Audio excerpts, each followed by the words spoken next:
Hello and welcome to the English Football Podcast. Will Conte leave Tottenham Hotspur? He obviously had that huge chance against Arsenal at home, 8 times unbeaten against Arsenal at the Tottenham Hotspur Stadium, and he bottled it. In the first half, he was absolutely crap. Their team just couldn't pass and couldn't do anything. Lloris, that blooming... I don't know what Lloris was doing. I could have saved that. Came across to me. I could have saved that. Just come across. You just catch it. Or you palm it that way. You don't palm it into your own net. Anyway. I sound like a Spurs fan.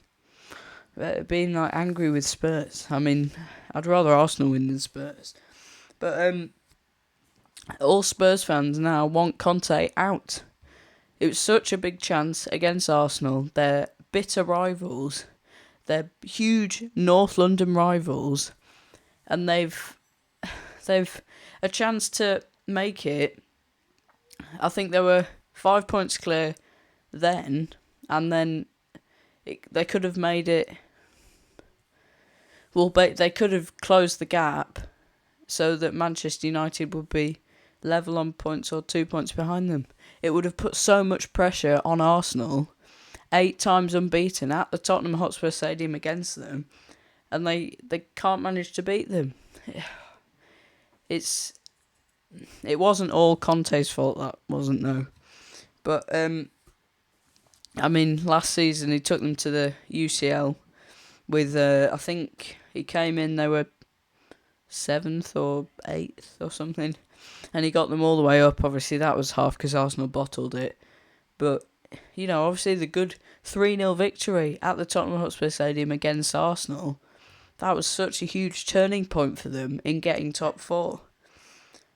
I mean, he's still such a good manager. I mean, they're 5th. Spurs aren't going to get a better manager than Conte. He's just... I do think that if this carries on, he will leave in the summer. I think he'll stay for this season. But I was talking to my friend about it. He said it's Spurs. They're not going to get anyone better than Conte. You're not... It's... Anyway. Right. So, it's... Yeah. Conte may leave Spurs. I mean, that game... Well, and most of the season, they were very, very poor defensively. I mean, they've not got too many options being attacking, so you'd think, okay, right, let's get good defensively, get some strength in defence. And they've not got it. In the sort of big 6 clubs, then they've probably got the worst defence in all the big 6 clubs. So, I mean, Arsenal's got a bit of defence. Chelsea have. Liverpool have. Well, yeah, Liverpool have. City definitely have. And Manchester United have, I think. I'd have any of them 5 defences over them. I mean, they've obviously got better defence than West Ham. But, and Newcastle, I'd have Newcastle's defence over them any day. I'd have Newcastle's defence over... Yeah, I'd have Newcastle's defence over Manchester City's defence at the moment. Most clean sheet. Anyway, that's a different video. But anyway, Newcastle's defence are very good. Also, we've seen with Conte, he doesn't take a lot of responsibility for his you know, when his team plays poor performance or he loses a game, he doesn't take too much responsibility.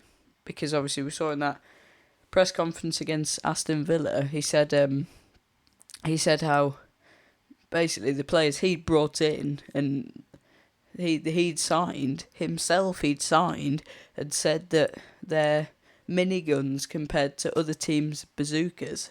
Basically saying that his players are sort of below the standard of what they should be in the sort of bigger clubs.